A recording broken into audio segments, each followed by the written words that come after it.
All right, hello everybody. Hey. Welcome to week 3. I like the manly handshake. And welcome to the mini challenges. Mini challenges joining us. Welcome. Yeah. 2 weeks to go. If you're mini challenges, you're watching the wrong video. We want you to go back to week 1's video and learn from the stuff that we gave the main challenges in week 1. Okay, so you can piss off.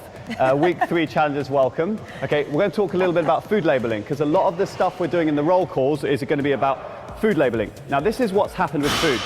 30 years ago, food processing was very small. It wasn't a big part of the food landscape, so everything we ate was whole food. You a farmer into a market or a shop, you buy it, you eat it, you don't get fat and you don't die. Then food processing happened. In the last 3 decades, we've eaten more and more processed crap. Up to today, we're reaching boiling point. We're eating 80% of our food is processed.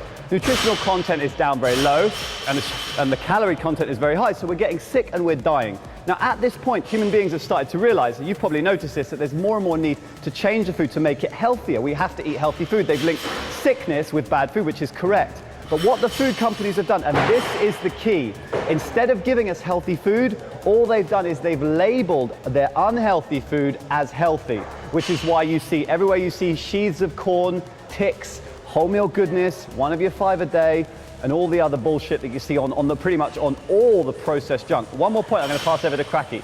Something you should remember, you never see broccoli showing off. I think that's key. You do not see healthy foods boasting about how healthy they are. And they don't need a food label because because it's food. They know it's real food. That's all that's in it. So anything you want to add in this? You've got a minute. So basically the food companies realized that in order to sell their products, they needed to market it as healthy so that people would think, I want to buy that. So they started trying to confuse you by changing the terms. So in the 80s, we all knew the E-numbers. That was a big thing in the media. The E-numbers are terrible for you. Those E-numbers basically is a code for things like colors, preservatives, additives, flavorings, sweeteners, and all that kind of stuff.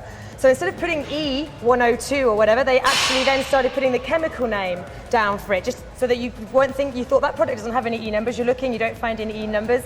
Same with sugar, you know that sugar's bad, right? So instead of writing sugar, they'll write the chemical name, dextrose, glucose, honey. Yeah, high cane sugar. High fructose corn syrup. So they changed the kind of labeling of their products to trick you, whereas probably you're eating exactly the same thing. And that's a microcosm of something that's happening on a much broader scale. Those are 2 tiny examples in everything. You know, they take a portion size, they give you the nutrient value of 25% of the portion size of your drink. You know, they make large packets and give you like 10% of what's inside. And you eat the whole thing. You know, they put kilocalories instead of calories. They will trick you in every single way that they can to make you think what you're eating is good for you, when actually what you're eating is essentially slow-release poison. Okay? And when they say things like low fat or the light product, there's very few guidelines to which they have to stick to, so they can use a word like lower fat.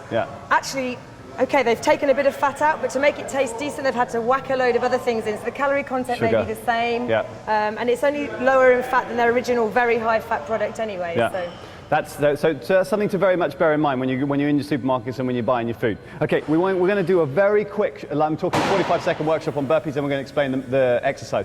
So we want you to look at the exercise videos from 1 and 2, because this is how you're going to set up the perfect burpee. If you stand here, shot, okay, you're going to squat down, you're going to put your hands by your feet, you're going to jump back into a press-up position.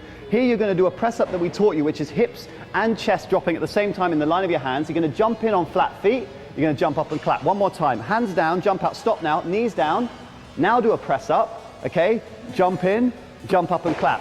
Both of those, if you didn't catch them, watch them again. It's worth it. Both of them are perfect form. The first one's the hardest. The second one is the slightly easier version. Both will work, okay? We do not want to see that hips to the floor. Can you show them a really crap one quickly?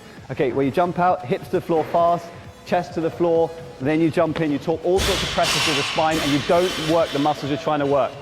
Here's the exercises, okay? 20 correct burpees, plank to failure, okay? 20 correct burpees, plank to failure, 20 correct burpees, plank to failure. 3 times. If you're a beginner, all you're going to do is turn the burpee number into 10. So burpees, plank, burpees, plank, burpees, plank. Advanced 20 burpees, plank to failure. Beginners 10 burpees, plank to failure. Good luck, guys. Good luck.